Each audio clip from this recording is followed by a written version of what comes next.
So, if there's one thing that is too common in manga and anime, it is the presence of incest. But of course, in most cases, they aren't technically brother or sister, or related by blood at all. The same is true here in Kei Sasuke's Domestic Girlfriend series, a series that sees our main protagonist Natsuo in a struggle to choose between who to be with out of his two stepsisters, with some interference from a bunch of other girls who also want to be with him. Yes, sir, this is just a trashy harem manga with incest, nothing special here. At least that's what I'd like to say.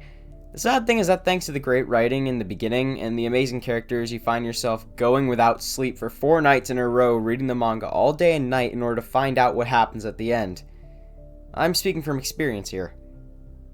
Don't get me wrong, this manga is still trashy as hell when you look at it objectively, but once you get sucked into the story, you find yourself completely engrossed in the characters, and once you are that deep into it, you can properly enjoy the toxic shit show that is the Domakano subreddit. So it's a win-win. But anyway, since the manga recently ended and I have so many thoughts on it and how it played out, especially near the end, we'll be talking about it today. Just gotta hope I don't start ranting.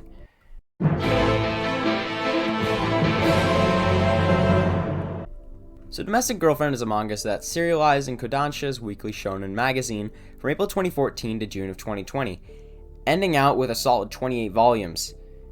Just to put in perspective, that's an extra volume compared to Full Metal Alchemist. But anyways, I got into the series near the end of the manga's run after jokingly telling my weeb friends that I was going to watch the anime adaptation after they made fun of how much of a complete and utter dumpster fire it was.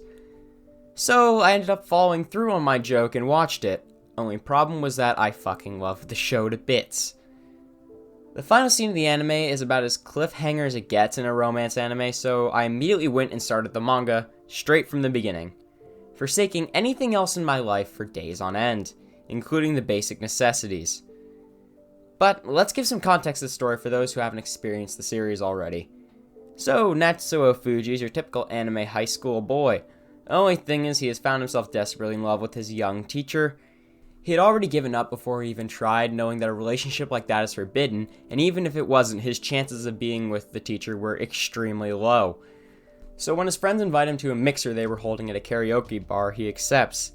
At that mixer, he meets a girl named Rui, a quiet and moody girl. He talks to her a bit, and she says the thing that most otakus could only dream of, as she asks him to have sex with her, out of the blue. So Natsuo is confused as anyone would be, but he accepts the offer. So the two go back to her place and, you get the rest.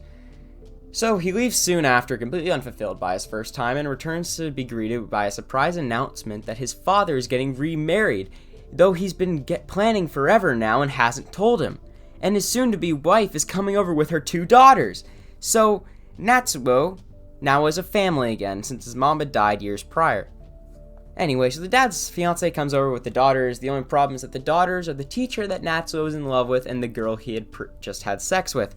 So from there on, the manga begins, and we see the characters grow with each other, and Natsuo gaining a new member of his harem, who he immediately gives the Kirito treatment as they don't have a chance in hell. Anyone who isn't his stepsister has no chance for that matter.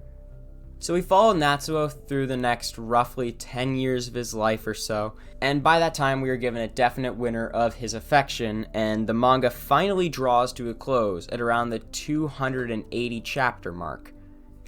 But it's how we get there, and the colossal errors that happen along the way in terms of Kei Sasuke's writing, that this manga will be remembered for. Indeed, this manga will go down as one of the quickest declines in writing quality in a popular series, at least. We're up until chapter 215 or so, the manga was excellent. But then it falls off a cliff onto a bed of spikes, and then proceeds to be eaten by pretty much any animal imagined, to a point where there's pretty much no shreds left of what was previously so great about it. But hey, before we get to that, let's introduce the characters that matter, so we can see exactly how much they fall apart later on. So, first up is our main character, Natsuo, a boy who dreams of being a writer, and of course, he has exceptional talent for it, since he is the protagonist, of course. He's very kind, and he's very good at getting people to open up to him and help solve their problems, or at least comforts them. This may sound stereotypical protagonist bullshit, because it is. But the way Natsuo comes across in the writing actually feels genuine, like he cares for everyone around him, but also looks out for his own happiness as well. Overall, he's just a convincing character. There's nothing else to say about it. But then you have his sensei, sister number 1, by the name of Hina. There isn't really a lot to say about Hina, other than she is a borderline alcoholic who bottles up all her feelings and was in love with her former teacher, so getting a relationship with Natsuo isn't that far of a stretch.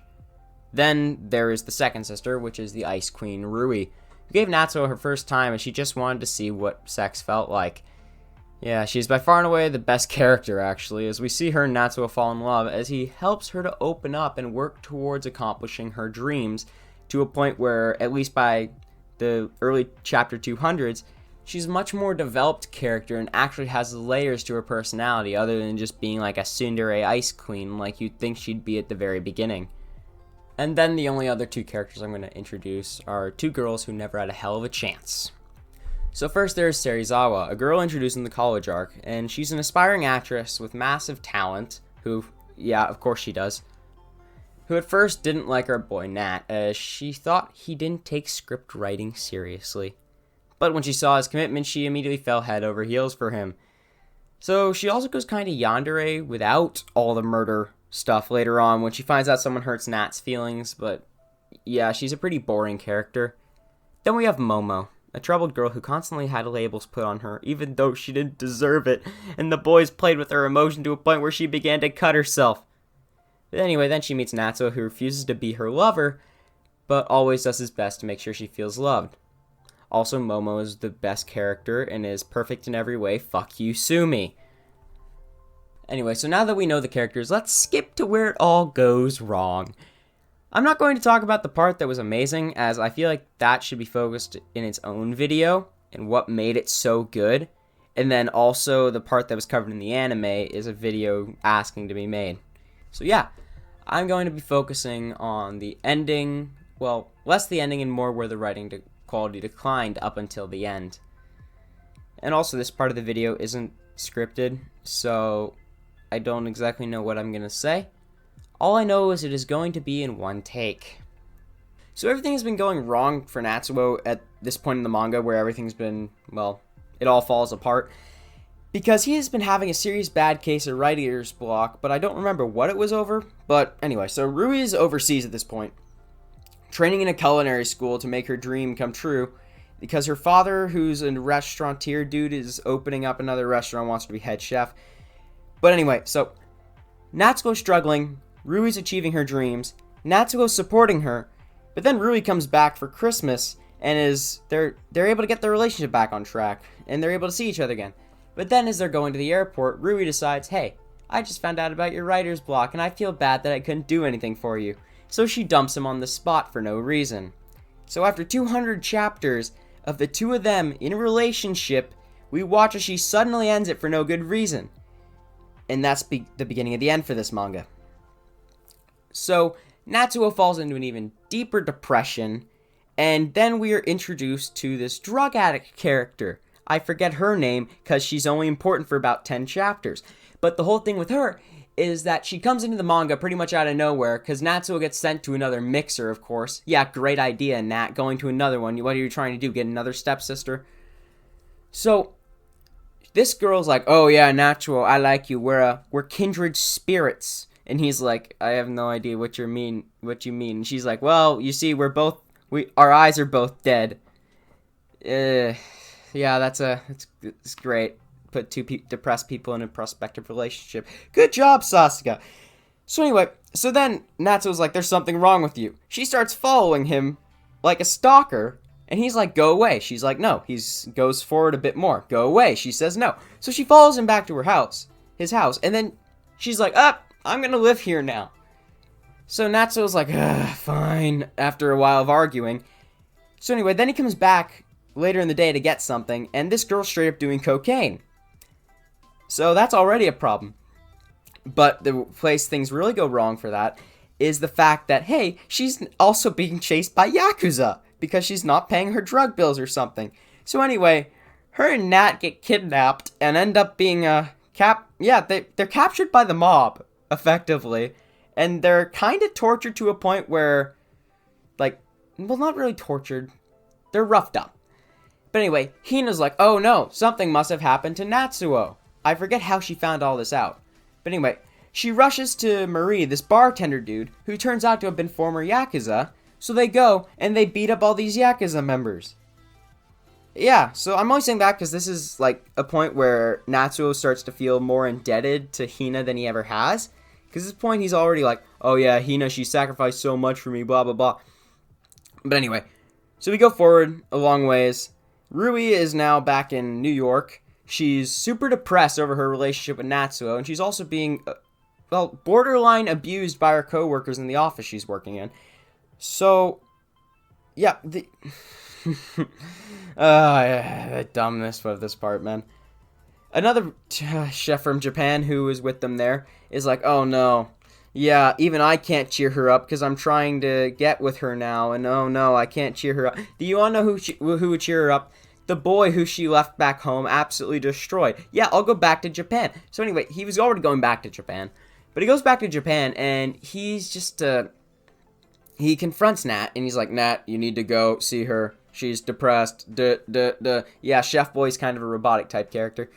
So anyway, Natsuo's like, yes, I'll go. So he goes there with the help of his American friend named Sam or something along those lines.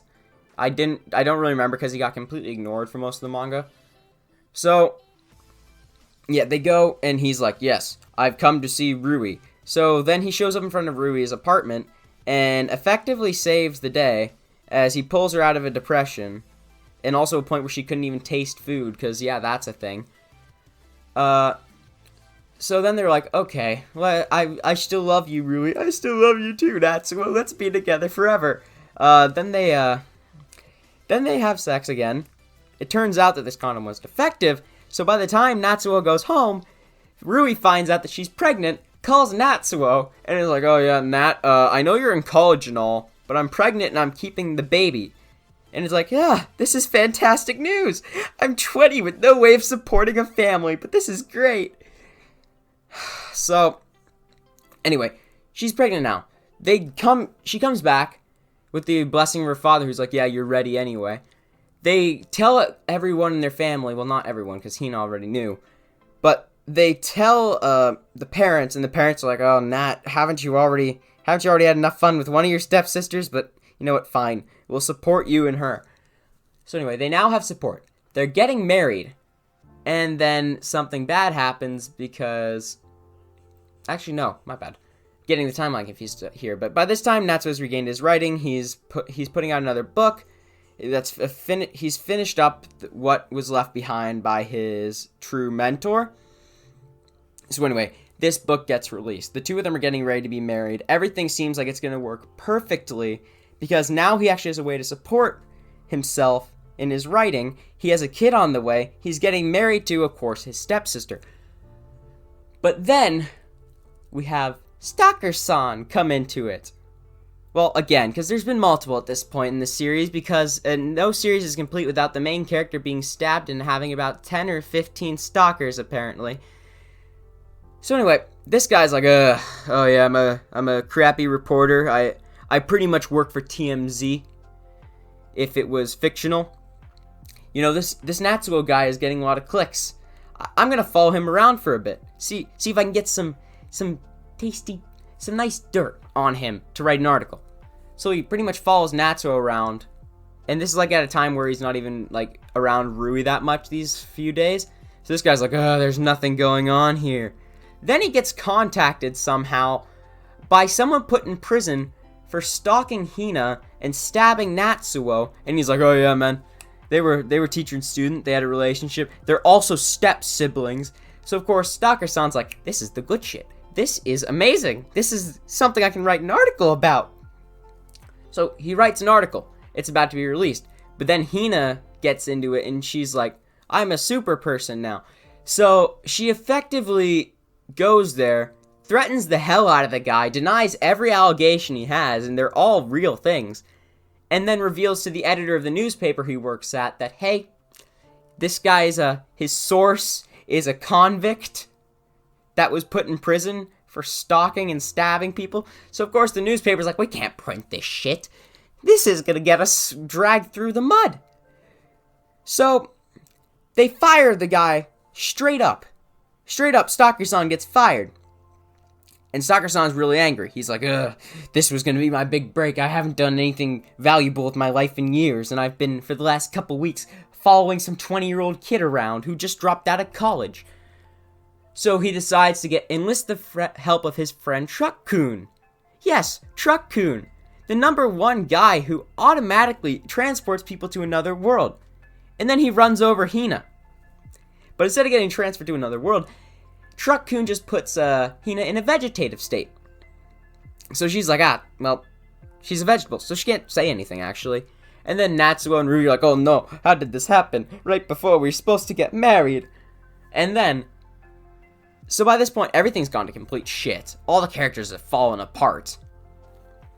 Like, Hina just became I lost. Well, I still love the both of you, and I will support you. Rui became pretty much a girl who's like, I'm super insecure again now because I'm with my husband who just writes books. How could I be with someone this great? And Natsuo was like, I will love her forever. That I am now a generic, well, pretty much he's just turned into the guy that a shoujo protagonist would fall in love with. Oh crap, I just realized how long I've been talking for. Okay, I better wrap this up because I ended up ranting. So anyway, fuck.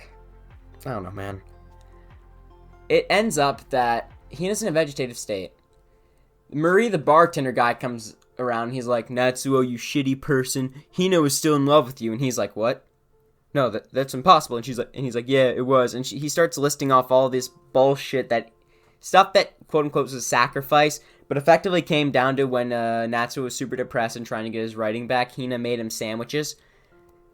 But the only thing that really stands out is that Marie, the bartender dude, told him about the crazy stalker-san who he had no idea about. So Natsuo's like, oh no, she sacrificed so much for me, and he's crying. Turns out Rui heard all of this. So then, Natsuo is just beside Hina, looking at her in a vegetative state and, like, thanking her for everything, and saying that he's not going to let it go to waste. Then, Rui comes in with their marriage papers and is like, yo, dude, I can't marry you. I know we have a kid on the way, and we're supposed to get married, but that's not happening anymore. I want you to stay by the vegetable side. So Natsuo's like, yeah, seems legit. I love her now. Screw you, Rui. Although there is a scene where they're like, oh yeah, I love you, I love you. Yeah, no. So, 5-year time skip. The baby has been born. It's grown up. They now have a super complicated family web. And we see Natsuo being super creepy, lying beside Hina and, like, saying how much he loves her and such. And anyway, then the little girl puts their, like, rings that meant something to them way, way back in the manga on her finger. And all of a sudden, she overcomes being in a vegetative state that she's not supposed to be woken up from, and comes back to the living through a pile of garbage of an explanation. So anyway, yeah, Hina's back now. They're not going to give any more explanation on how it happens. And then we have another time skip of like 2 or 3 years. She's now recovered, and Natsuo and her get married, and that's the end of the story.